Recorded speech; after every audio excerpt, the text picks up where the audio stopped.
Emirates Stakes Day. We're after correct weight from Mr. Gleeson on the stakes. Brilliantly won by Testarossa. I tell you what, they say we overuse the word great. If he's not great, he's very, very, very good. With 59 kilos to win a race like that, look at him, you'd never know he'd been out there. Dividends, please, Dan.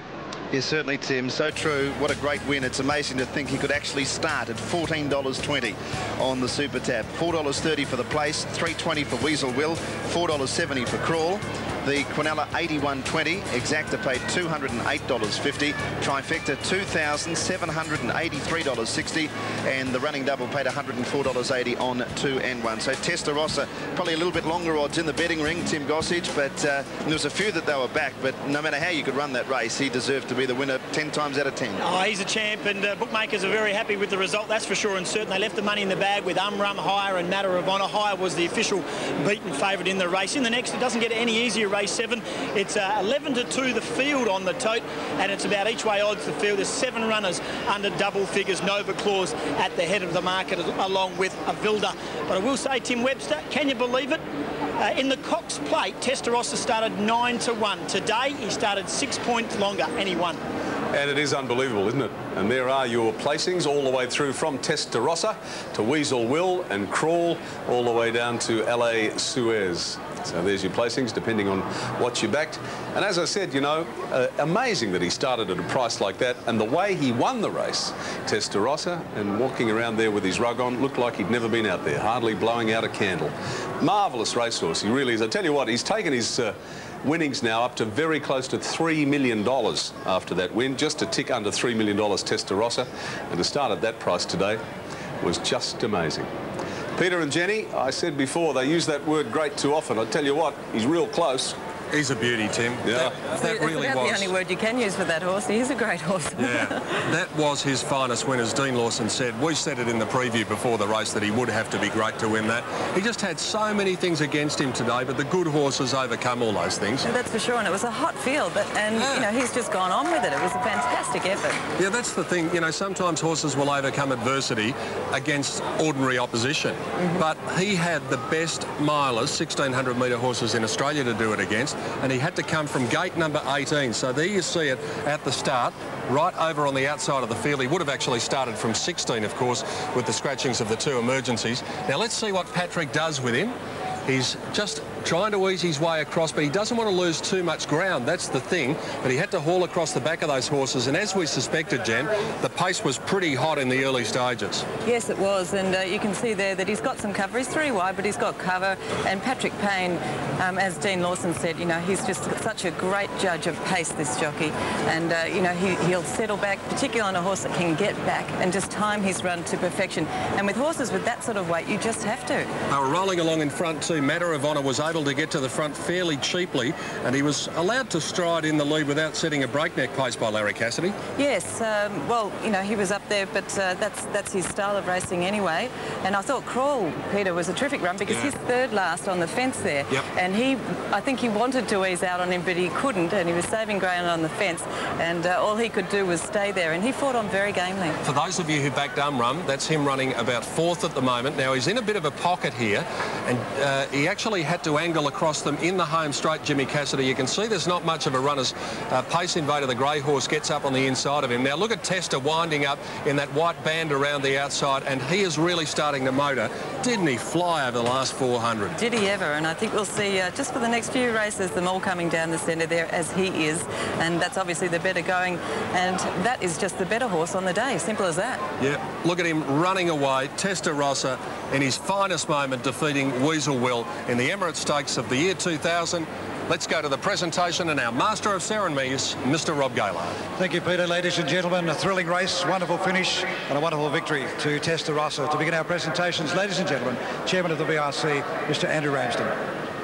His Highness Sheikh Ahmed bin Saeed Al Maktoum, Honourable Rob Hulls, Minister for Racing, other ministers, distinguished guests, ladies and gentlemen. The carnival is nearly over. Now planning for this huge event, we did not in our wildest dreams expect such a resounding success. The people of Melbourne and all over Australia, together with international guests, have embraced our carnival. What a spectacular week it has been. We've broken attendance records on Amy Victoria Derby Day, Foster's Melbourne Cup and Crown Oaks Day, and we're hoping to do the same today. The Emirates Stakes is a fitting race for the final day of the carnival, as is the Premier Mile or 1600 metre event for the season. Always a high-class, even field. Today was no exception. Congratulations to John and Jill Capellan. What a magnificent win by Testarossa. He's a champion. I wish to acknowledge Emirates for its continued sponsorship of this great race. Emirates' commitment does not end with racing. They are fully committed to forging closer links between the Gulf and Australia. And this is evidenced by their expansion from flying not only into Melbourne, but now also to Sydney and in future, hopefully to other Australian cities. To His Highness Sheikh Ahmed bin Saeed Al Maktoum, Chairman of Emirates, thank you. On that note, I'm delighted to welcome His Highness to present the trophies to the winning owner, trainer and jockey. Your Highness. Chairman of the VRC, ladies and gentlemen, I'm delighted on behalf of Emirates to be here today in this beautiful weather. I know maybe a lot of people they don't like the rain, but coming from the desert, we love it. It's a beautiful day to us. I'd like to congratulate the owner of the horse, Testarossa, for winning the Emirates Stake race, and also the jockey and the trainer, Mr. Capellan.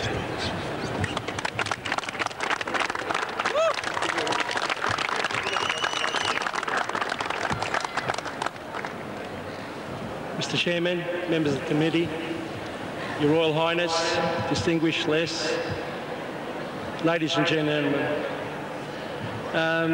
this was unexpected. I had a birthday 2 days ago, and on Wednesday night, I discussed with Dino about giving him a run before Hong Kong, and we decided that we'd just give him the run. Well, thanks to Dino, Testarossa, Paddy Payne, we were able today to win another Group 1 to his name. To the sponsors, I say thank you. To Dean Lawson, his staff, to the strapper, she's here somewhere. To Lynn, come forward. The people forget about these people that put all the hard work looking after their horses.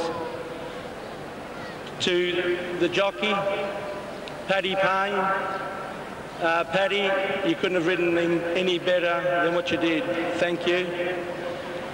To everybody that's come here, my family, my friends that follow him everywhere, thank you. And to you people for making this day very special, I thank you very much.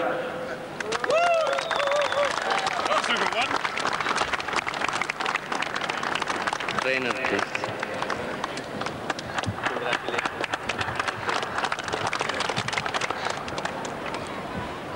Mr. Chairman, committee people, His Royal Highness, distinguished guests, ladies and gentlemen. First of all, I'd just like to thank Testarossa for proving today, even proving to me that super horses can win under very difficult circumstances, and horses like him should never be underestimated.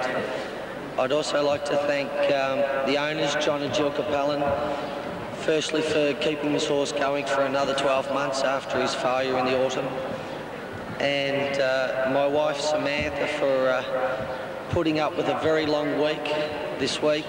It's probably been the toughest week I've had for a fair while.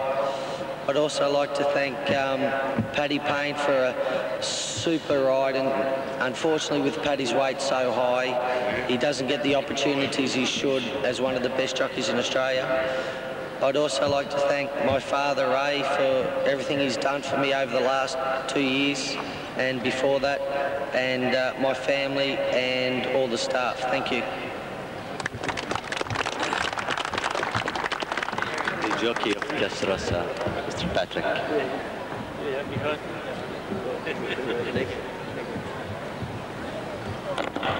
Ladies and gentlemen, I'd also like to thank everyone here from Emirates for sponsoring this race and these lovely trophies. I'd also like to thank John Capellan and his family. They spend a lot of money on horses, buying young horses. It's good to see them have such a good and honest horse. I'd also like to thank Dean Lawson and the stable for keeping this horse up for so long, and good luck to everyone in the future. Have a good day. Well done, Patrick. Every one of those three gentlemen should feel proud about what's happened here today. John Capellan, because he invests so much money into the sport of thoroughbred racing and just loves that horse. Dean Lawson, because he's put up a remarkable training performance, and Patrick Payne, because he has ridden a wonderful race. All round, terrific performance, and let's not forget that mighty animal, Testarossa, for one of the runs of his life. Let's move on. We've got 3 to go. Race 7, the Matriarch Stakes. Surely, sooner or later, Jennifer, Nova Claus is going to get some luck and win a race. Oh, might be one of those horses that just runs into luck quite often, Peter, but she's very good, that's for sure. I must say I like number 4 here, Vilda. This horse's run in the Coonji was terrific. She ran second behind Typhoon, and the format of that race has been terrific.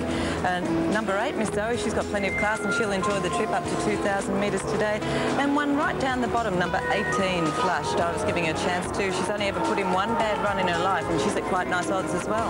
And the horse that is number 9 in this race, Oregon Seal, is the one that is trained by Bobby Skelton, so can he make it a remarkable double? A Vilda from Jenny, as she said, and Dan Malicki. Nova Claus from Richard, John and myself, and Gary Willits is Flushed, or he's gone for it anyway. Number 18 here in race number 7 on the card, getting a run as one of the emergencies. Let's have a look at the Strathfield race predictor for the 7th race on the card, and we'll take you down from the 2,000 all the way along the Maribyrnong side, then to the sweeping bend between the 1,400 and the 450 continuously on a turn, and then they flatten out for that all-important run-in at the top of the straight. I wonder who'll be in front at this stage. I wonder whether Nova Claus will be thinking, gee, I've had a cheap run. It doesn't often happen. No, it doesn't, that's for sure. Let's have a look at the numbers here. Number 4, Avilda from Flushed. Number 18, and number 2, Super Sequel. Beautifully done, Jen. Much better than the scratchings this morning. 4, 18 and 2 for race 7. The Trowers Carlton Draft Matriarch Stakes, a listed race. That is due at 3:25, so that is round about 18 minutes from now. Let's return to the studio, and here's Tim Webster. Thank you, Peter. And why wouldn't you love that Testarossa, Pete? There he is wandering around the mounting yard. Another win, 325 grand. Can I go home now and have some dinner? That's the way he looks. I think the connections will probably be joining him to do exactly the same. He's just a marvellous race. It's a beauty, isn't it? Thanks, mate. Listen, have you bought one of these pictures yet too, by the way, Pete? You should. I am definitely going to get one, because it is a magnificent picture. Lovely? And also, as you were saying, the money goes to a very important cause for Australian racing. So, yep, I'll get one. All right, let me tell the viewers about it. We'll talk to you later. Okay, thanks, mate. 385. Let's take the shot of the picture again. $385 it'll cost you. Look at it. Isn't it a beautiful shot? Standing next to the bronze Phar Lap statue just out the front of the racecourse here, you've got Saintly, Vintage Crop, and Might and Power. Look at that, all looking somewhere. Someone's attracted their attention. Beautiful shot. $385 it cost you, GST included. There's only 1,000 of these, and you get a certificate of authenticity. And as Peter and I say, the money goes to keep our racing heritage here in Australia. Australian Racing Museum commissioned that. There's your number, 1-800-807-708. Get on the phone and order one of those. It's a beauty. A break. Emirates Stakes of 2000.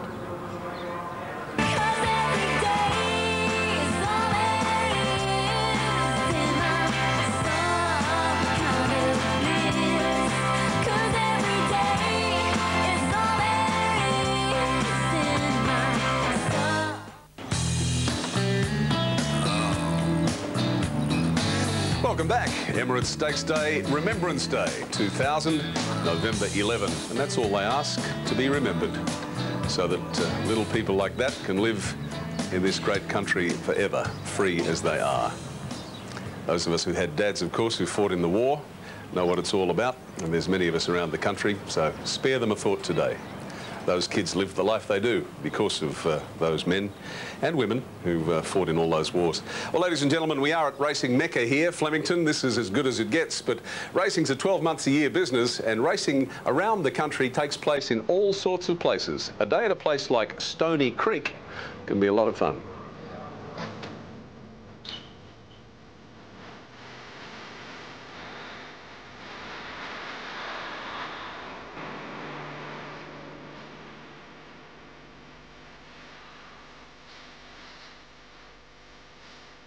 Yearning for some peace and quiet? This is the place for you. Stony Creek, bit over an hour and a half from Melbourne in the heart of Gippsland. This is the racecourse, this is the town. Don't be fooled by the low-key atmosphere, it's a big day here. Stony Creek Cup Day. You'd expect that'd be a real boon for local businesses.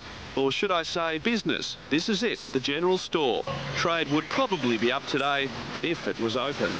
They'd come from far and wide, and with good reason too. For those keen on the punt, there was an 8-race card to keep them entertained, while others, it was clear, were planning to entertain themselves.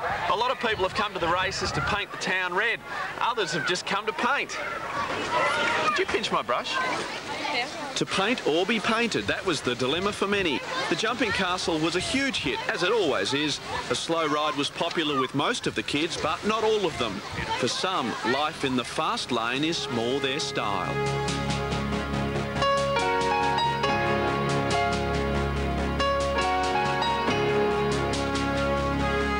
Time for the Stony Creek Cup. The field a good one, the result unexpected.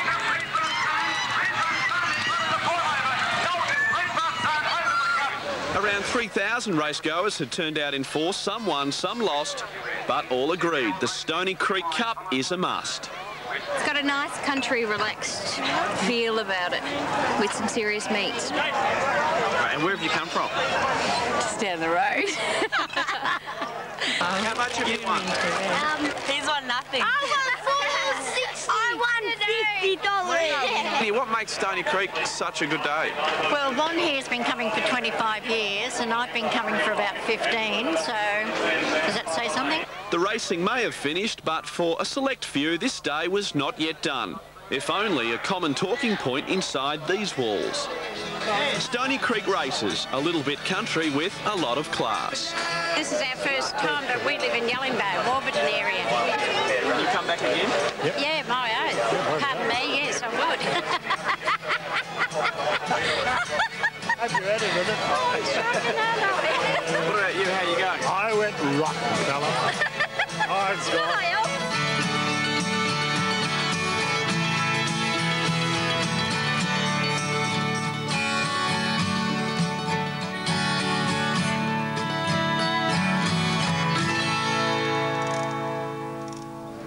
Yeah, the cows are thinking, what's going on over there? But let me tell you, go to the bush races. You will have a ball. Anywhere in the bush, they have just a great day.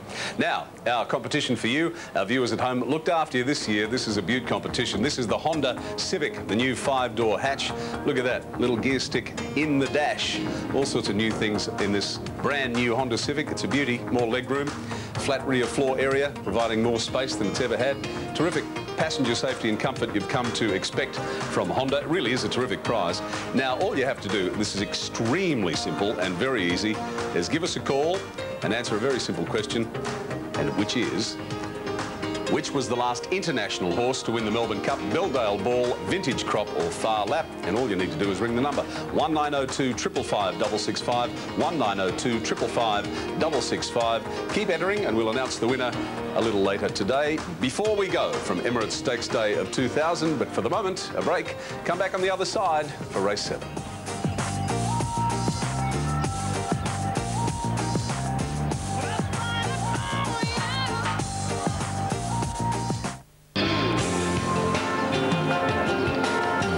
There's another beautiful shot from the Hertz blimp. The city of Melbourne just a little bit grey this afternoon. A few spots of rain falling. There is our blimp, and we thank them for the magnificent shots they provide us at Flemington Racecourse. I tell you what, though, not enough rain to really worry anybody. A few umbrellas up, but seriously, it's not a drama. And Huey, the great god of the weather, if he looks after us, we've only got another hour and 40 minutes to go, and then he can rain as much as he likes, because as was dry in Melbourne for quite a while. Peter Donning, I'm about to come down to you, but I know you'll be interested to hear this. The Amy Derby Day National Media Awards in the television segment. I'm very proud of all of these people because they've been working their derrieres off, let me tell you. Paul Crawley from Channel 10 in Sydney has been highly commended. Nicky Wilton, who works so very hard with us, special mention for his piece race on Peter Mertens, the family man, and Derby Day preview by Gerard Whateley, and we all know what a dab hand Gerard is with his racing, of Channel 10, took out the awards. So we climbed all over the television awards, and I'm very proud of you guys because you worked very hard, Peter, and I'm sure you'd echo those sentiments. Yes, congratulations to Gerard and well done to Paul and to Nikki, who we work very closely with, and a couple of other guys I'd like to give a quick mention to, Tim, is Andrew Broderick and John Karamaloutis, who were my crew out on the road, early mornings, late nights sometimes. They got some wonderful pictures. And also to Darren Lee, the editor, who's done a terrific job. Just some of the pictures that we've managed to capture, we're really proud of them. Oh, for sure, and they're terrific people to work with. That's even better, isn't it? Yeah, we have a good time every year, and hopefully that translates to you sitting at home, wherever you may be it Melbourne, be it around Australia, or be it in many parts of the world. And again, a welcome to our friends through the United States watching us today. Well, we have had a few spots of rain, Jennifer, but nothing too bad. As we approach race 7, the Matriarch Stakes, Nova Claus out to $7.60. Avilda's come into the favourite now, number 4, and that is Jen's Selection at $5.30. We've got Super Sequel right in the betting, number 2, and also chances given to 3 Tickle My and number 8 Miss Zoe. Over the page, number 9 Oregon Seal, Bobby Skelton's horse, is a bit of a chance too at $11.30, and Snar Bell number 15 at $15.40, and already a combined pool of nearly $2 million. And don't forget down the bottom, number 18 Flushed has got a run here. Gary Willits likes it, and it's showing $8 in this, the 7th event. So that's what the tote's doing. What about the bookmakers? Tim Gossage. They've come for number 4 Avilda, Peter, in a big way. There's noted drifters. The 1 and the 2 Nova Claus and Super Sequel have drifted alarmingly on bookmakers' boards, but they've certainly come for number 4 Avilda, and there also is specking for the second emergency, as you mentioned, who's got a run, number 18 Flushed, but the best backed is number 4 Avilda, very short price. Number 4, the one they've come for, Tim Gossage, with that report from the betting ring, and maybe it's because Jennifer and Dan have tipped Avilda, Nova Claus from Richard, John and myself, and Flush from Gary Willits, so they look to be the main ones and the main 4, so maybe you might like to box them up in trifectas in this 7th event, which starts over alongside the Maribyrnong River, and this is a race where they do have a good run down to the first turn, and you would hope that Nova Claus and all the rest of them might have a position. Nova Claus just doesn't seem to have any luck in her races, but she's got the right man for the job, Jen, in Patrick Payne, because we all saw what he could do in the previous from a wide gate. Sure, and she ran 3rd in this last year, Peter, but that day she did carry 52.5 kilos. She's 57.5 here today. However, she's racing in great heart, and she's there with the chance. We just saw Tickle My going up into the stalls, number 3. Did you give it some sort of hope? Well, Tickle My's last couple have been okay. I've given her a place chance in the race. That's Avilda in the all-cerise colours that we were just looking down upon, and Jen's tip in the race, the one that they have come for in the betting ring. Let's head upstairs now to the commentary box. Dan Malicki and Gary Willits. And Gary, what took your eye going to the 2,000-metre start here? The one that was right on the screen a minute ago, Peter, number 18 Flushed, ridden by Brett Preble. Looks beautiful and drawn 1, so should get a lovely run. The 1 and the 2 both look very good. Super Sequel goes up a lot in weight from the other day. It makes a lot of these horses worse off. Avilda's the one that gets in a lot better on weights today. And a couple of the Sydney horses, especially Miss Zoe, that looked very well. Oregon Seal, gee, she must have a heart as big as herself. Gary, just before they move in, Roy Higgins has just joined me quickly. Roy, what were your numbers here as one plays up behind the gates? Pete, another open race. I actually stuck with the top 2 mares. I think they're both very genuine race mares. I marked them 1, 2, certainly including the 4 Avilda, and 18, the one Gary likes Flush. She looked excellent in the yard. 1, 2, 4, 18, Pete. Yeah, sooner or later you would think that Nova's got to have some luck, don't you? Yeah. Roy Higgins, courtesy of Sport 927. They're just about right for a start, so let's go back up to Dan and Gary. Yes, only 4 out, Gary? Yes. Very tough race, and gee, these mares look beautiful, Dan. Very important if you got one of these, if you can win one of these, puts that black print in their name, and geez, you can sell your thrills at the sales for a lot of money. Now, Miss Zoe, the last one to go into the gates, and they're set to go for the Trowers Carlton Draft Matriarch Stakes, $100,000. It's a listed race. Set to go. Off and racing. Pretty fair line. Market Price and Belong will drop out to the rear of the field early with Zartella. Snar Bell jumped well, so did Super Sequel and Miss Zoe, who's splitting that pair at the moment.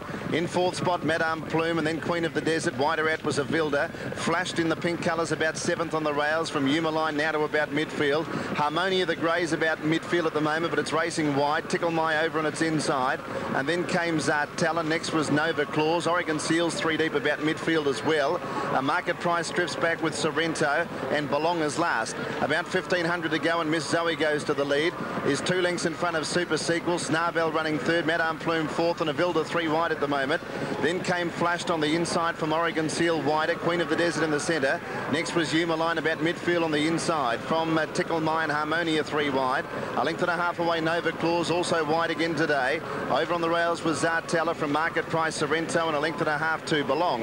1,000 metres to travel. Miss Zoe leads. It's a length in front. Super Sequel in second position. Now getting a little bit closer, and in fact Super Sequel goes up to take up the running from Miss Zoe with 800 to go. Avilda a length and a half away third, but it has travelled wide. Then came Snarvell.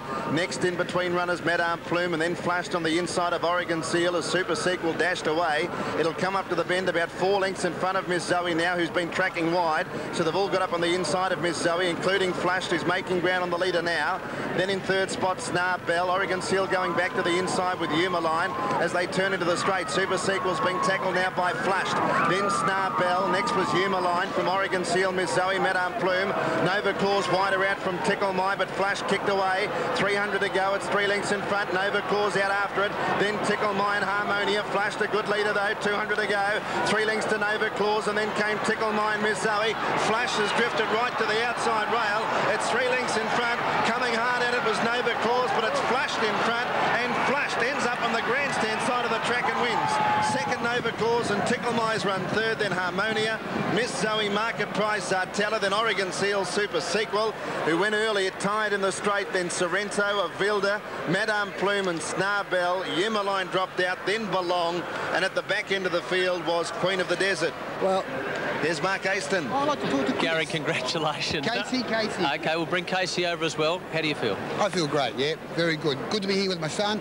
Have a bit of fun. You were very excited. What's your name, young man? Jay. And what a thrill for you. It's great. Hey, your dad was really hugging you there. You okay? Yeah. Okay, congratulations. Enjoy the win, both of you. Thank you, mate. Mark Aston there, another winner for Brett Preble. Eight now down for the carnival. So he's one away from equalling the mark he set last year. About $7.70 on Super Tab and $2.70 Flashed. Nova Claus looked a big chance. Again, she raced wide. Yeah. Race change. Super Sequel dash clear. A long way from home, Gary. Quick, you know, really went a long way from home. But Brett Preble had ridden this horse beautifully. Here's John Letts with the winning rider, number 8 for Brett. Brett Preble, you draw barrier 1 and you finish up on the outside running rail in the straight. Brett, tell us what happened when she got to the lead. Yeah, I don't know. She just all she wanted to do is really hang out to the outside running rail. When she got there, she went through and straight and still won the race. She's come back a little bit proppy now, so maybe that's the reason. She might be a little bit sore, you think? Maybe, yeah. Yeah, she's a little bit proppy now, so we'll see if she cools off. Yeah, she looked like she had a nice run in there, but it must have been a shock to you, Brett, you know, when you get to the front, even because, like, you can understand it in short races, horses doing that, but in long races, they just don't do it. No, you don't do it, and, well, I thought Darren's was going a bit hard, and when I went up alongside him, he saddle slipped, so that's the reason why he was really running along, but once you got the outside running rail, she stopped. Well, when you get back, you can tell the trainer that you went out there because it was better going. I can tell him that. Congratulations, Brett. We're running a little bit late here, but here's Pato now. Thanks, mate.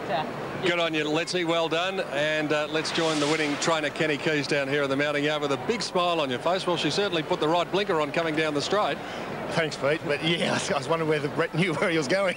And the good thing was he just let her stride. You know, there's no point in trying to overcorrect the horse because you can stop their momentum sometimes. No, certainly, but I think actually Brett also took her out there. So, you know, I don't think he was overly worried about being there, you know. There was some good money for her in the ring today. Obviously, the hardest part about winning this race was actually getting a run. It's been incredibly hard getting into the races we felt we deserved to be in. We thought